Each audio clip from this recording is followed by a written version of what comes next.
अस्सलाम वालेकुम to my YouTube channel. कैसे हैं आप सब लोग? उम्मीद करते हैं आप सब लोग बिल्कुल ठीक ठाक होंगे। तो आज आप लोगों को जैसा कि पता है कि शादी सीज़न तो चल ही रहा है और अब तो शादियां चलेंगी फरवरी तक। और आप लोग फिर पूछेंगे कि आपकी शादी कब है, तो इंशाल्लाह मेरी शादी भी बहुत जल्द है, लेकिन अभी मैं डेट अनाउंस नहीं करूँगी फिर, क्योंकि नज़र लग जाती है।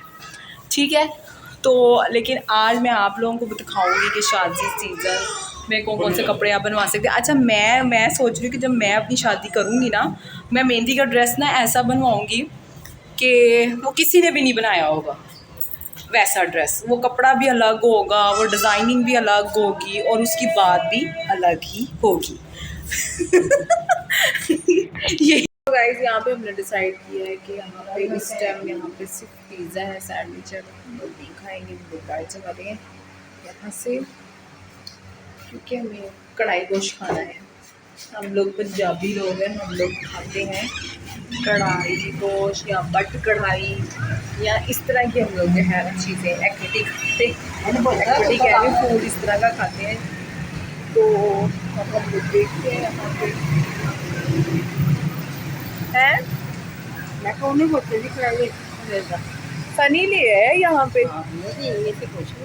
पिज़्ज़ा जो है वो महंगा पड़ना है, आज भी नहीं होना। हम बटर कढ़ाई लोग हैं, बट कढ़ाई क्या बोल रही हूँ मैं, यानी कि हम लोग पंजाबी देसी लोग हैं, तो इसलिए हम लोग अब देखते हैं।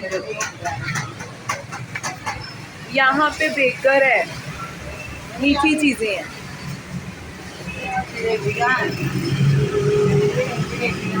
जलेबियाँ नहीं है, ये है डोनट। और ये जलेबियाँ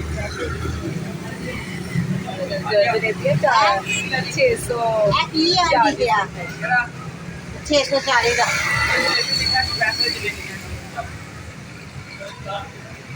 हम लोग डिसाइड कर रहे हैं कि हमें खाना क्या है।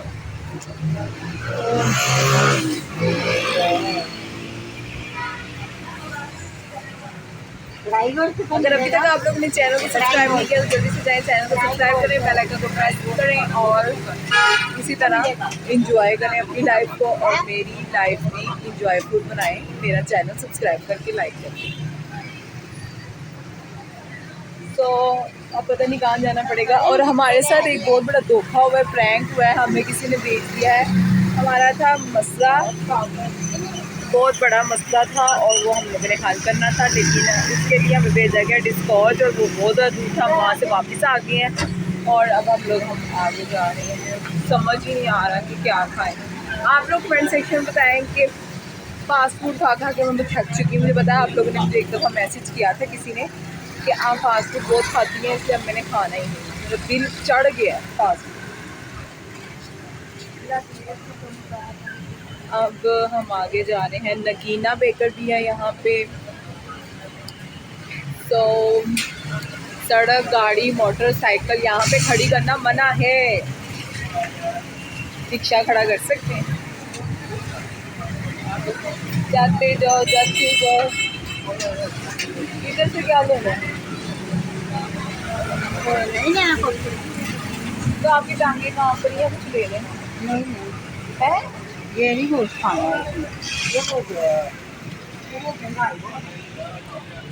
बात ही समझ आ रही है कि यहाँ पे एक चीज़ नहीं है, यहाँ पे वॉशरूम नहीं है, क्या करें।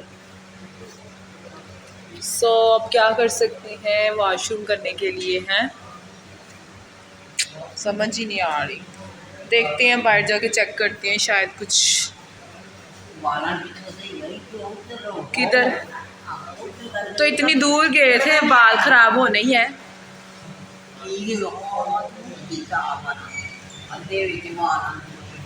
तो मैंने अम्मी से कहा कि क्या किए मैं आधे बाल।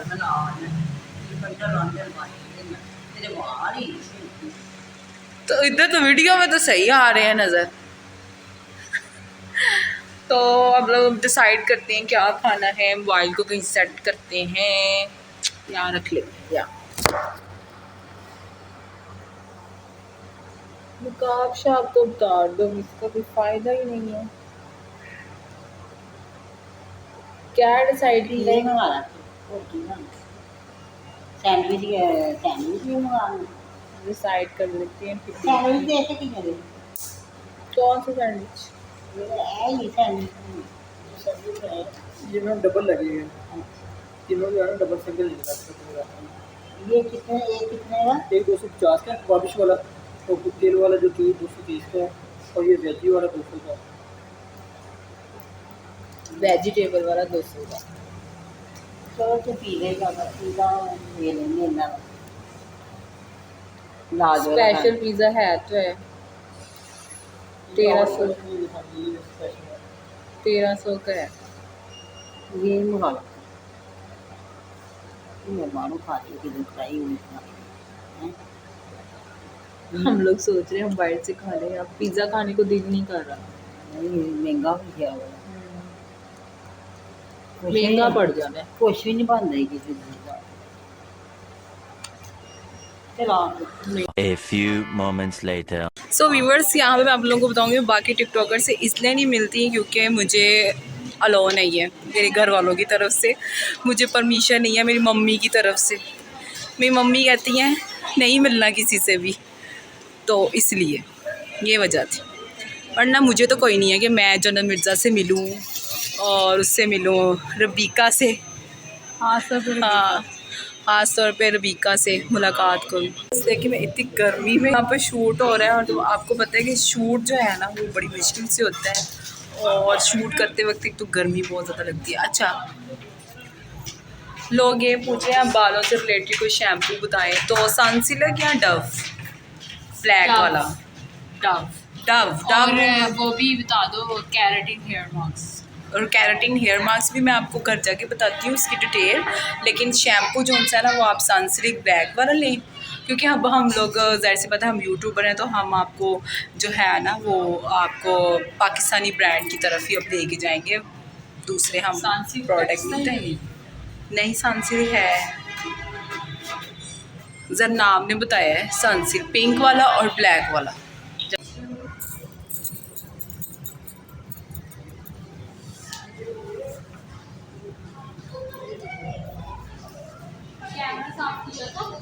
किया है। सो व्यूअर्स, ये है मेरी आज की मैंने शूज़ तो पहने ही नहीं, जूता तो पहने ही नहीं,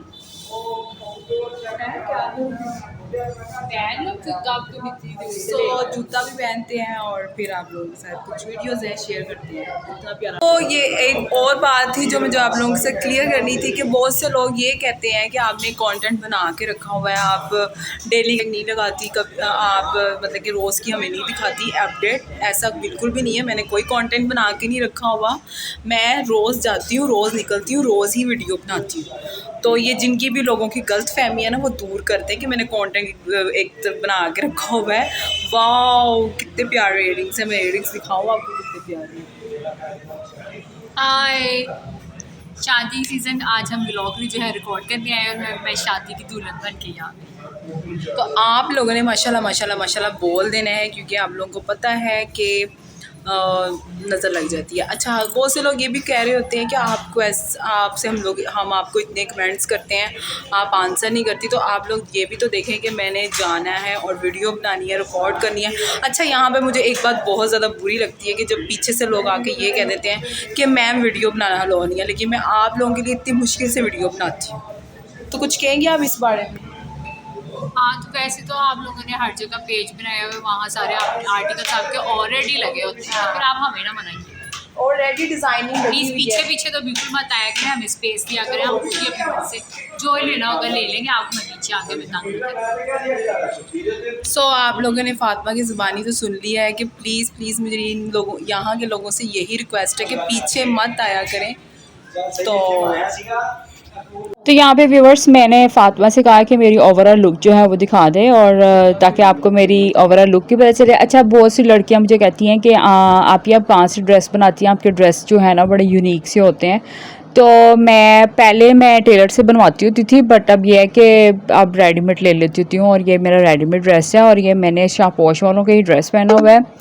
तो आप कह सकते हैं कि मैं उनके ड्रेस की एडवर्टाइजमेंट कर रही हूँ। सो अब हम लोग जा रहे हैं ऊपर, क्योंकि यहाँ पे हमने जितनी भी पिक्चर्स वगैरह लेनी थी हमने ले ली, अब हम ऊपर जा रहे हैं। Let's go. और यहाँ पे जो है ड्रेस चेंज करने, तो देखते हैं अब उसको कौन सा ड्रेस अच्छा लगता है कौन सा नहीं। और मैं यहाँ पे म्यूज़िक इंजॉय कर रही हूँ। और यहाँ पे लोग इतनी ज़्यादा शॉपिंग कर रहे हैं और घर में ही पहनने के लिए कुछ कपड़े हैं वो ख़रीद रहे हैं। और लोगों को इतना शौक होता है कपड़े बदलने का, बार बार चेंज करने का। तो मैं तो एक ही सूट पहन के उसकी जब तक मच नहीं ना मार देती, विद नहीं ना निकाल देती, मैं नेक्स्ट ड्रेस नहीं लेती। लेकिन यहाँ पर मुझे हैरानी हो रही है कि इतने dress, oh my God. Try करी जा रही है, ले जा रही है, ट्राई करी जा रही है, घंटा हो गया ट्राई कर रही है, ले जा रही है। तो यहाँ पे फातिमा ने ड्रेस चेंज कर लिया और अब मैं आपको आपको उसकी ओवरऑल लुक दिखा रही हूँ। ये ड्रेस है। अच्छा, वैसे ड्रेस जो है वो थोड़ा इतना न्यू नहीं लगा मुझे, मतलब कि लगा कि पुराना पुराना सा है ना। तो शादी सीज़न चल रहा है तो उससे रिलेटेड मैं आप लोगों को जोड़े दिखाने वाली हूँ और कुछ लॉन्ग के ड्रेसेस दिखाऊंगी, वो भी आप लोग देखिएगा। और आप लोगों को एक बात ये कहूँ कि मैं इतनी मुश्किल से आप लोगों के लिए व्लॉग बना के लेकर आती हूँ, तो लाइक शेयर एंड कमेंट ज़रूर किया करें। मुझे आपके कमेंट का और आपके लाइक का इंतज़ार रहता है और फिर मेरा दिल करता है ऐसे ही आप लोगों के साथ अपने व्लॉग्स जो हैं वो शेयर करती रहा करूँ। और जो लोग पहले से मौजूद हैं और चैनल अभी तक सब्सक्राइब नहीं किया तो किस चीज़ का इंतज़ार कर रहे हैं, फटाफट से मेरे चैनल को सब्सक्राइब कर दें, बेल आइकन को प्रेस करें ताकि आपको मेरी आने वाली हर वीडियो की नोटिफिकेशन मिले। मेरे पोस्ट की, मेरी शॉर्ट वीडियोस की, हर तरह की वीडियो की ना आपको ना नोटिफिकेशन मिल जाएगी। और भी आपने सेलेक्ट कर लेना, ठीक है। अब इतनी तो आप लोगों को समझदारी आती है कि आपने क्या करना और क्या नहीं करना, ठीक है। तो ये कुछ ड्रेसेस हैं जो मैं आप लोगों को दिखा रही हूँ।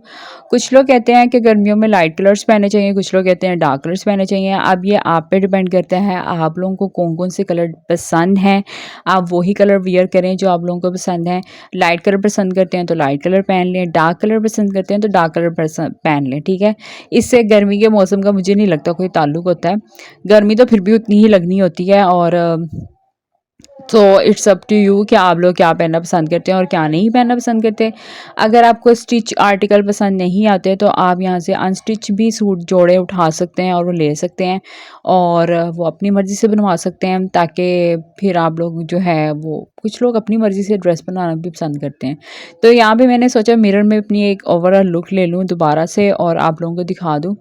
तो बैग जो है ये मैंने मल्टी बैग पहना हुआ है और ये बैग मेरा सबको बहुत ज़्यादा पसंद आया था। बहुत से लोगों ने मुझसे ये भी पूछा था ये मैंने कहाँ से लिया। ये बैग मैंने खुद बनाया था घर पे, डिफरेंट कलर की पट्टियाँ लेकर। और ये मेरा बैग बेचारा, इसको इतनी नज़र लगी कि मेरा बैग बेचारा ख़राब भी हो गया। तो कुछ जोड़े मैंने सोचा आप लोगों को लगा कर दिखा देती हूँ और वो ताकि आप लोगों को आइडिया हो जाए। तो जी शादियां चल रही हैं, बहुत से लोग शादियों में मसरूफ़ हैं और बहुत से लोग आने वाली जो बड़ी ईद आएगी उसकी शॉपिंग में मसरूफ़ हैं और कुछ लोग गर्मियों की शॉपिंग में मसरूफ़ हैं। हर कोई ना कहीं मसरूफ़ ही है। सो लाइफ ना जो है ना आपको इंजॉय करते रहना चाहिए, क्योंकि लाइफ कभी भी चेंज हो जाती है और फिर वैसी नहीं हो पाती जैसी पहले होती है। मतलब कि जैसे चीज़ टूटती है और आप उसको जोड़ने की कोशिश करो, वो जुड़ती है नहीं जुड़ती। तो ऐसे ही इंसान जब बुरे वक्त उससे गुजरता है ना, तो वो उसमें जो भी उसके अंदर क्रैक होती हैं चीज़ें या वो उसमें जो चेंजेस आती हैं, तो वो इंसान चेंज हो जाता है टोटल, ऊपर सर से लेके पाँव तक इंसान ना चेंज हो जाता है और फिर वो वैसा नहीं बन पाता जैसा वो पहले होता है। तो ऐसा हो जाता है। बट ये अब अल्लाह ताला हमें ऐसा बनाना चाहते हैं और अल्लाह ताला ही ऐसा चाहते हैं, तो हम क्या कर सकते हैं। तो जब मेरी अम्मी हॉस्पिटल में थी तो मैं यही सोचती थी अल्लाह ताला आपने इस आजमाइश में क्यों डाला है, जबकि आप जानते हैं कि मैंने बचपन अपने फादर के बगैर गुजारा और नहीं अच्छा होता, बाप के बगैर ज़िंदगी अच्छी नहीं होती। तो इतनी आजमाइशों में ज़िंदगी गुजारी, तो आपने मुझे इस आजमाइश में क्यों डाला ना। तो उस वक्त तो मुझे समझ में नहीं आती थी, वो सारा मुश्किल टाइम अकेले काट लिया, हर तकलीफ़ को अकेले फेस किया, अम्मी को स्ट्रेचर ऊपर से नीचे लेके जाना वो भी अकेले सब किया, किसी ने साथ नहीं दिया, कोई साथ देने आया ही नहीं। एंड देन जब उस हॉस्पिटल के सफ़र से हम लोग घर वापस आए, देन आई रियलाइज़ कि शायद अल्लाह ताला यही चाहते थे कि बहुत से लोगों के रियल फेसेस मेरे सामने आए और बहुत से लोगों की सच्चाइयाँ मेरे सामने आए और फिर बहुत से लोगों का पता चले कि हाँ जो ये मुश्किल वक्त में साथ नहीं खड़े हुए तो फिर आगे क्या साथ देंगे। तो फिर जो आजमाइश गुजरने के बाद आपको रियलाइज़ होता है कि अल्लाह ताला आपको शायद बहुत कुछ सिखाना चाहते थे, इस वजह से आप लोगों को उस आजमाइश से गुजरना पड़ता है। कुछ लोगों के असली चेहरे सामने आ जाते हैं और फिर ऐसे वो दिल से उतरते हैं कि अगर आपके सामने भी खड़े हुए हैं ना तो आपको नज़र नहीं आएंगे।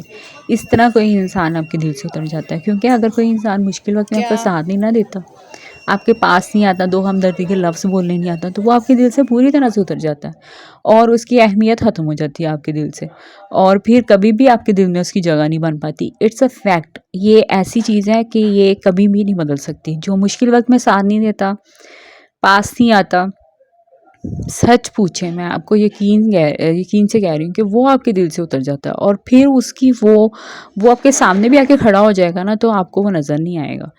तो ऐसा हो जाता है। और जब मैं अब सोचती हूँ कि शायद अल्लाह ताला ने मुझे पहले से ज़्यादा मजबूत करना था, इसलिए मुझे उस आज़माइश से गुजारा और बहुत सी चीज़ों की अहमियत समझानी थी कि हाँ, ये चीज़ें अगर अवेलेबल हैं तो शुक्र अदा करना चाहिए, और बहुत से इंसानों के असली चेहरे दिखाने थे कि हाँ भाई, ये इंसान इस तरह के हैं और इनसे दूर रहना चाहिए।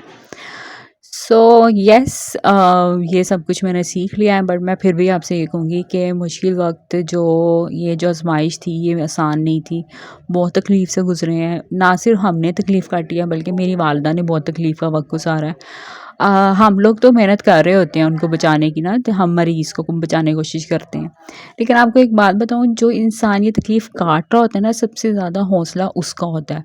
वो अगर हार मान ले तो हम कुछ नहीं कर सकते। तो अगर मैं किसी का थैंक यू कहना चाहूँगी इस पूरी जर्नी में, तो मैं अपनी माँ का कहना चाहूँगी कि आपने हमारे लिए तकलीफ़ बर्दाश्त की, आपने हमारे लिए गिव अप नहीं किया। तो thank you so much for हमारे लिए सब कुछ करने के लिए। तो ये था आज का व्लॉग। आपसे नए व्लॉग में मुलाकात होगी, तब तक मुझे दें इजाज़त। अल्लाह हाफ़िज़, बाय।